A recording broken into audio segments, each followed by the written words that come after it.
Estimados compañeros y compañeras de este creciente movimiento de Cuarto y Quinto Paso, siguiendo el compromiso de presentar la serie documental Origen, Raíz y Nacimiento del movimiento de Cuarto y Quinto Paso, que puede en su mejor propósito informar y dejar constancia de la esencia de este movimiento y de la esencia de su origen y desarrollo. Y siguiendo con el bloque de Alcohólicos Anónimos.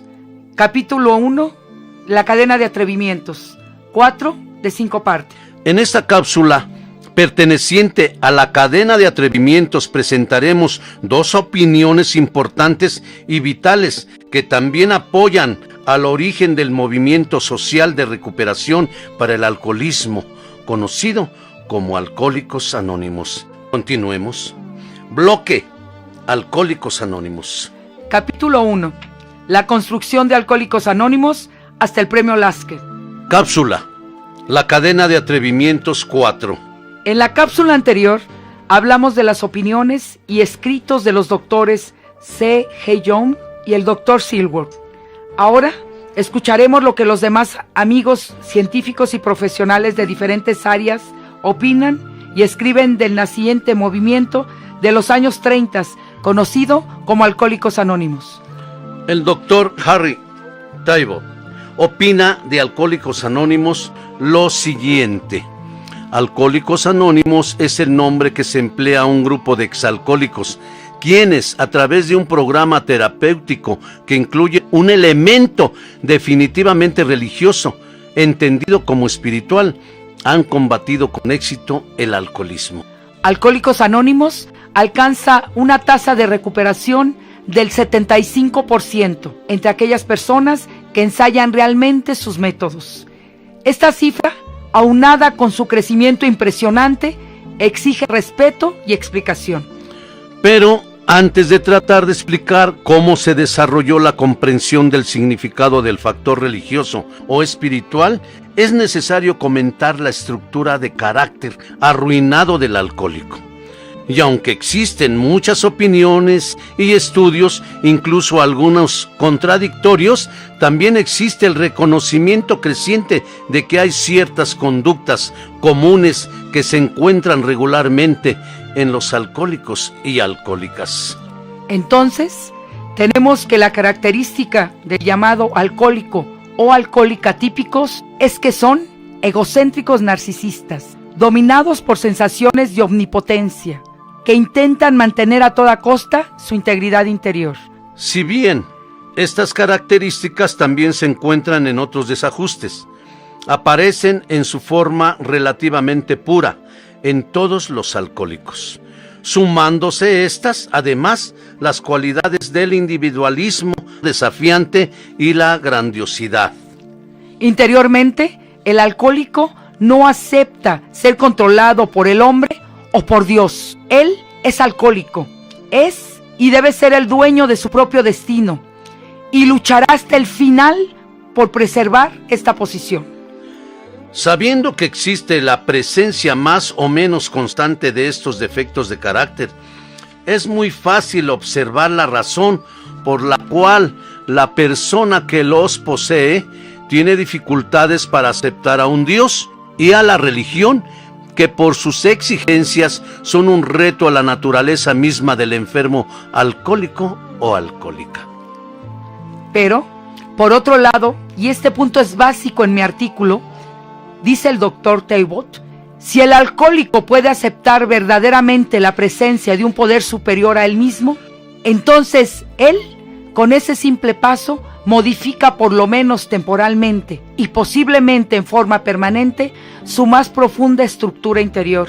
Y cuando lo hace sin resentimiento o reserva, entonces ya no es más un alcohólico o alcohólica típicos. El hecho extraño es que si el alcohólico o alcohólica pueden mantener esa sensación interior de aceptación, pueden y pondrán permanentemente sobrios durante el resto de su vida. Lo que ven sus amigos y familiares es que el alcohólico ha logrado obtener religión. Para los psiquiatras, el enfermo ha logrado una forma de autohipnosis, o también, como ustedes prefieran denominarlo. Sea lo que fuere que haya ocurrido en el interior del alcohólico, este puede ahora permanecer abstemio. Lo expuesto con anterioridad es la argumentación de Alcohólicos Anónimos y yo, Harry M. Talbot, creo que está basada en hechos reales. Ante lo expuesto, es importante entonces que nos preguntemos, ¿qué es entonces un despertar espiritual? Tomando en cuenta la propia experiencia de un miembro de la agrupación, al que llamaremos como Señor X, tenemos que un despertar espiritual o religioso es un acto de dejar de confiar en la propia omnipotencia personal. El individualismo desafiante ya no sigue desafiando, sino que acepta la ayuda, la orientación, el apoyo y la guía del exterior. Y cuando el individuo abandona sus sentimientos vengativos y agresivos consigo mismo y con la vida, se ve abrumado por sentimientos fuertemente positivos, tales como el amor, la amistad, la tranquilidad y la satisfacción, estado que es la antítesis completa de la intranquilidad e irritabilidad anteriores. El hecho significativo es que con este nuevo estado mental, el individuo ya no se ve empujado a beber. El efecto central de Alcohólicos Anónimos es, por consiguiente, desarrollar en la persona un estado espiritual que le servirá como una fuerza directa para neutralizar los elementos egocéntricos del carácter del alcohólico. El paciente podrá permanecer abstemio siempre y cuando ese estado se integre completamente en nuevos hábitos de vida. Retomando la experiencia del Señor X, dice que el proceso de integración tiene lugar en un periodo de varios años, que si no hay cambios apreciables en la estructura de la personalidad después de 6 meses, el ángulo espiritual sucumbirá y probablemente regresando el ego alcohólico que ha estado reponiéndose y creciendo.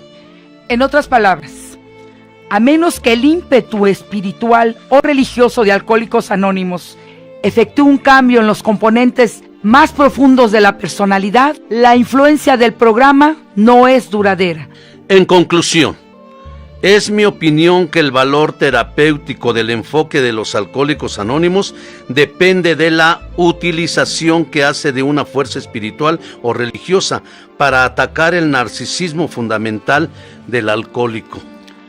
Al arrancar ese narcisismo fundamental, el individuo experimenta toda una nueva serie de pensamientos y sentimientos que tienen naturaleza positiva y que lo conducen en la dirección del crecimiento y la madurez. En otras palabras, este grupo confía en una fuerza emocional, la religión, para alcanzar un resultado emocional que consiste en el rechazo de la serie de emociones negativas y hostiles y la suplantación de ellas por una serie positiva en la cual el individuo ya no necesita mantener su individualidad desafiante, sino que pueda vivir en paz y armonía con su propio mundo, compartiéndolo y participando de él libremente. El mismo doctor Harry M. Talbot relata en el libro de Alcohólicos Anónimos llega a la mayoría de edad. A mis 2 o 3 primeros años de contacto con Alcohólicos Anónimos fueron los más excitantes de toda mi vida profesional. AA se encontraba por entonces en su etapa milagrosa. Bebedores desahuciados se levantaban de su postración, individuos que habían buscado infructuosamente todos los medios de ayuda conocidos, empezaron a responder a esta nueva orientación. El estar en contacto con uno de tales grupos, aunque fuera por casualidad, era sencillamente formidable, y desde un punto de vista profesional, se abría ante nuestros ojos todo un nuevo camino de tratamiento para los problemas del alcohol. En alguna parte, dentro de la experiencia de Alcohólicos Anónimos, se encontraba la clave para la sobriedad. Mi futuro profesional como psiquiatra, en ese aspecto se hizo muy claro. Iba a tratar de descubrir en qué consistía la clave de Alcohólicos Anónimos. Supe de la necesidad de que él o la alcohólica tocaran fondo, de la necesidad de aceptar un poder superior y de la absoluta necesidad de la humildad. Como médico, estas eran ideas que nunca habían cruzado mi horizonte profesional. ni ciertamente habían tenido influencia en mi pensamiento o actitudes no profesionales. Aunque eran ideas revolucionarias, tenía un sentido y me encontré metido en un camino lleno de descubrimientos. Empecé a reconocer más claramente lo que realmente implicaba que el alcohólico o alcohólica tocaran fondo. Y luego entonces trato de hacer todo lo posible para inducir esta experiencia en los pacientes, preguntándome siempre qué era lo que sucedía en el interior del individuo cuando pasaba la crisis de la llegada al fondo. El individuo alcohólico siempre estaba rechazando la posibilidad de admitir que estaba derrotado, de reconocer que era impotente. Entonces, si cuando se daba por vencido dejaba de pelear, entonces admitía que estaba derrotado y aceptaba el hecho de que era impotente y necesitaba ayuda. Pero si no admitía la derrota, podían acontecerle miles de crisis sin que le sucediera nada constructivo.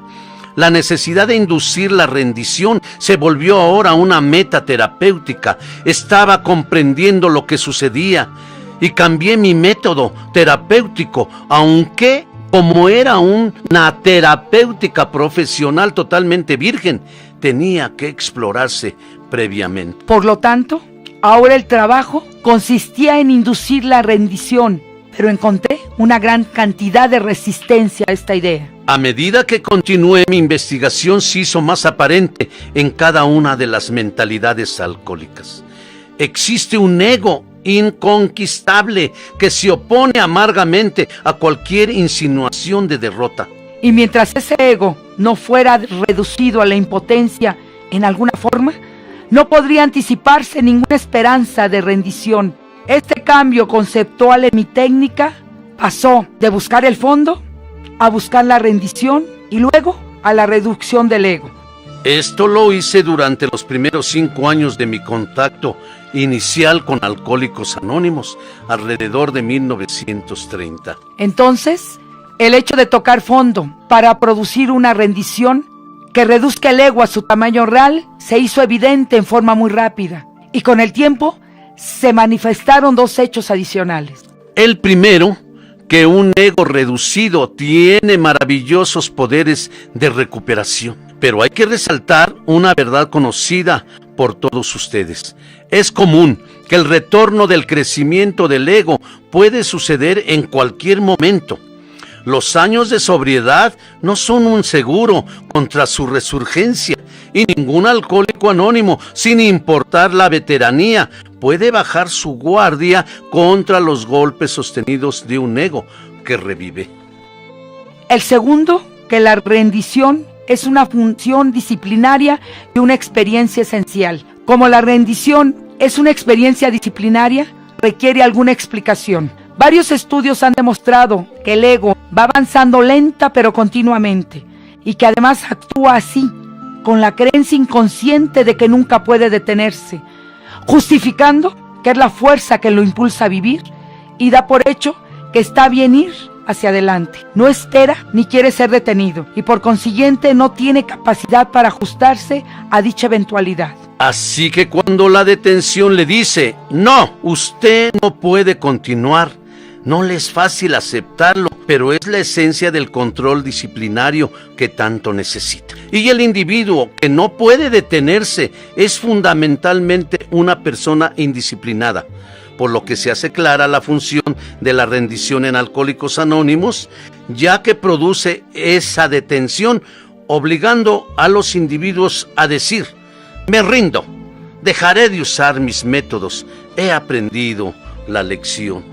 Muy frecuentemente, por primera vez en la carrera del alcohólico o alcohólica, ha encontrado la disciplina necesaria para detener su apresurada destrucción.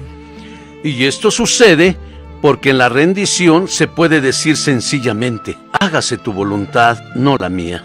Cuando esto es cierto, el alcohólico o alcohólica se han convertido realmente en servidores obedientes de un poder superior o Dios, como el individuo lo conciba. El asunto espiritual en este momento es una realidad y ya hay una conversión e integración como miembros de la raza humana. Lo anterior muestra simplemente que Alcohólicos Anónimos siempre será algo más que un milagro, que el simple acto de la rendición puede producir la abstención por su efecto retardador en el ego. Infortunadamente, el ego siempre volverá a mostrarse, a menos que el individuo aprenda a aceptar una forma de vida disciplinada, con lo cual la tendencia de retorno del ego estará controlada permanentemente.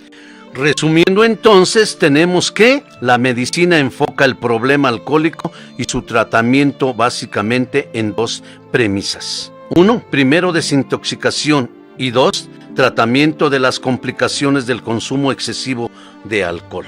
Por su parte, la psiquiatría señala: 1. Análisis de la mente, ubicar las zonas del fracaso en su vida y liberación del conflicto y la tensión. 2. Si se remueven y descubren las emociones que bloquean la mente y se liberan por medio del análisis, en su lugar entrarán en juego emociones positivas y resueltas que solucionarán el problema. Por su parte, el enfoque de los Alcohólicos Anónimos es: 1.